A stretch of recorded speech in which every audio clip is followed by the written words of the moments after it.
Yeah, so I had some time over and I was watching a little bit of what Biden was saying, and I came across a clip when he calls, well, he's calling out the Republicans, right? And he's calling them hypocritical, dangerous, and disgraceful. I mean, all those things that he isn't, right? And I mean, don't get me wrong, I don't have any love for Republicans either, especially not like establishment Republicans, but I mean, it's just funny, right? Just raising the debt ceiling, and of course, it has nothing to do with debt, right? So let's see what he says. Let's see if I can get this going here. I'm not so good at this OBS studio yet. I think I get it to go right here, pretty much. Let's see. Raising the debt limit is about paying off our old debts. There's nothing to do with any new spending being considered. Okay, so just right off the bat, right? So it's about paying off your old debts. So I mean, come on, man. You're raising the debt ceiling to pay off all debts. So it's just like borrowing more money to pay off your old debts. I mean, what can go wrong, right?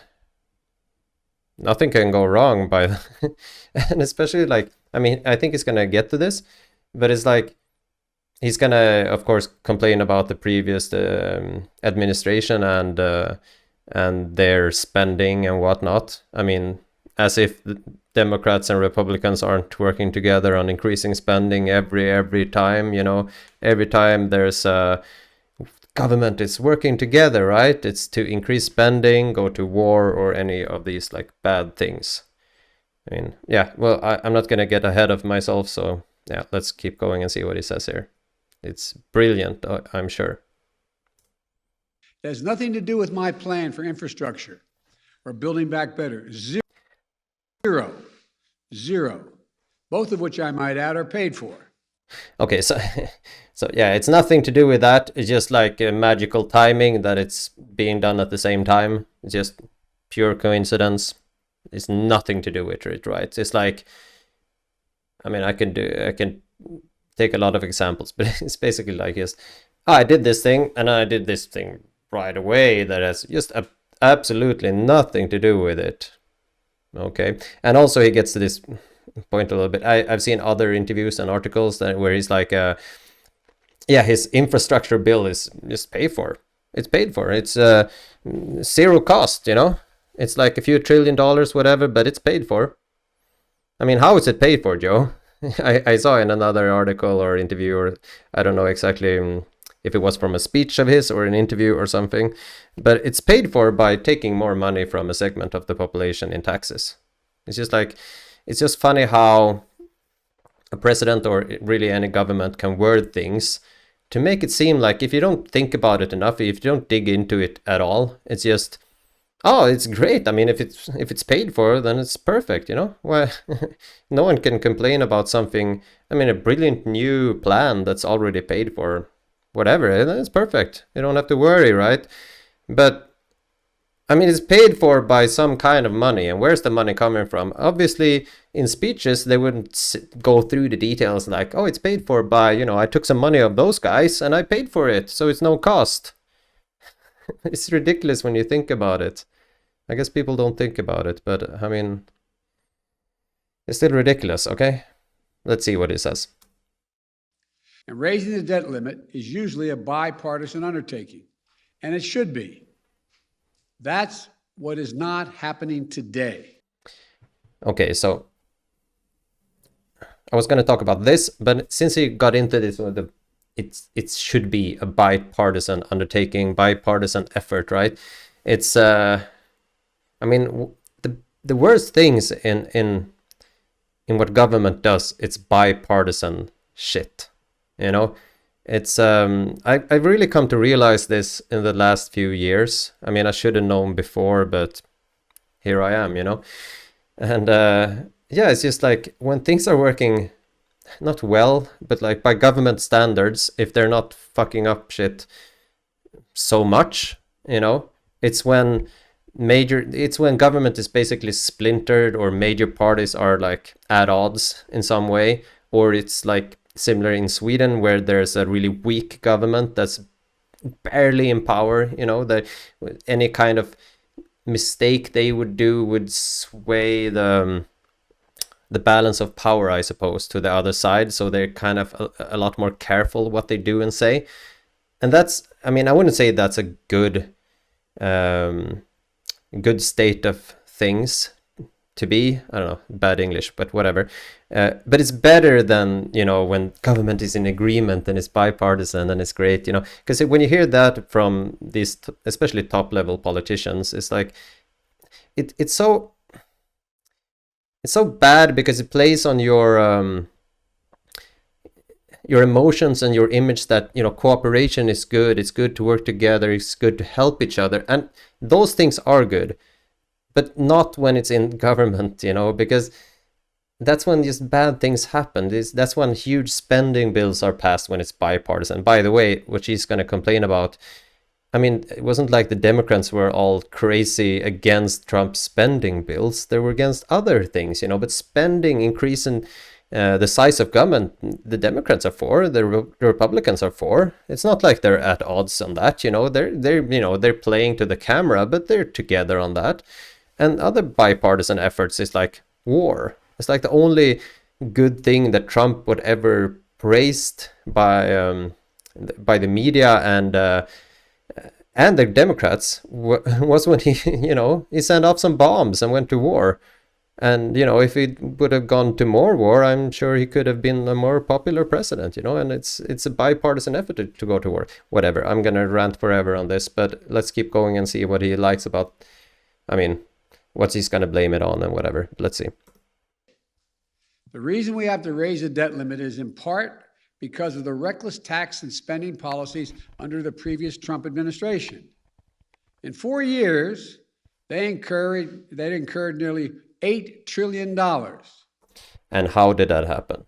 It's these huge freaking spending bills that, you know, that he wants to do now. It's the same shit.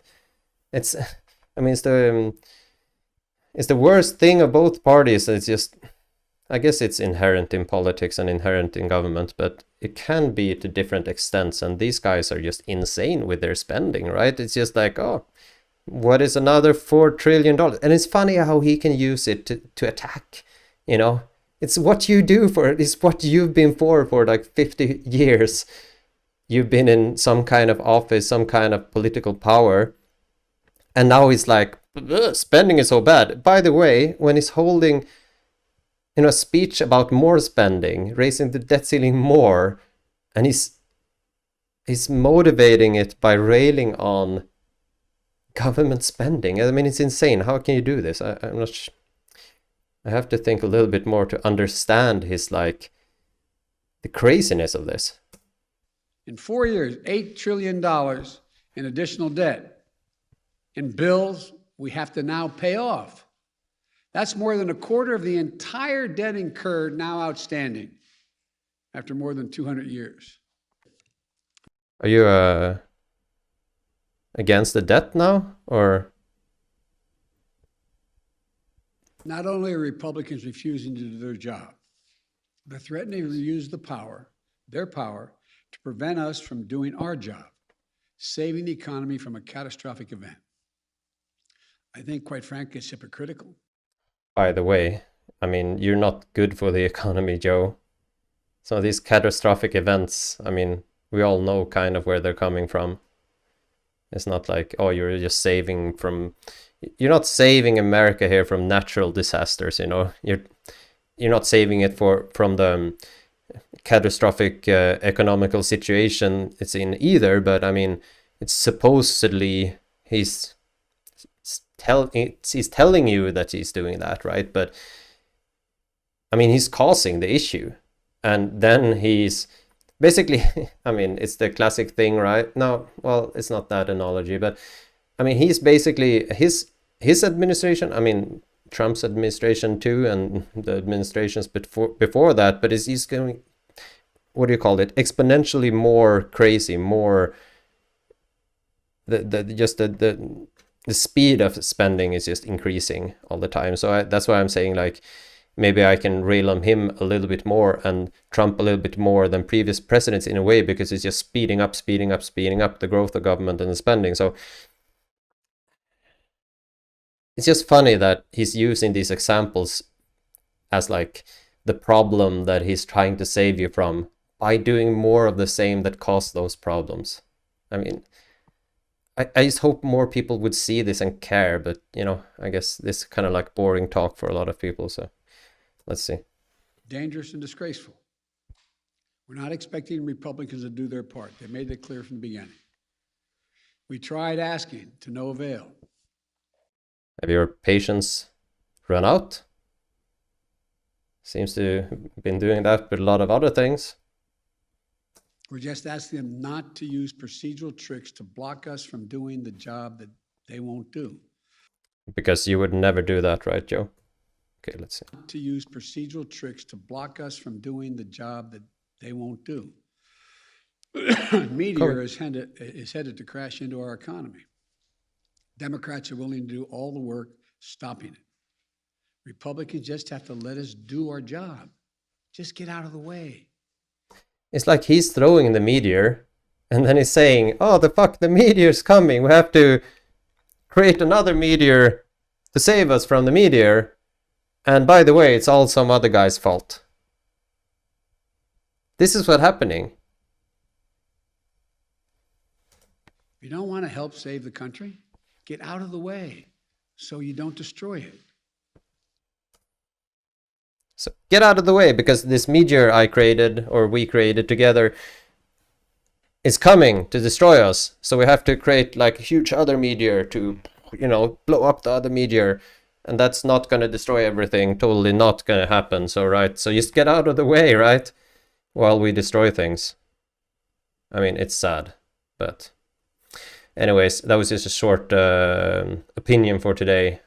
I have a lot other opinions too, trust me, which I'm gonna bring to this channel, I think. Anyways, I just needed to get something out of me today, so have a good night, everyone.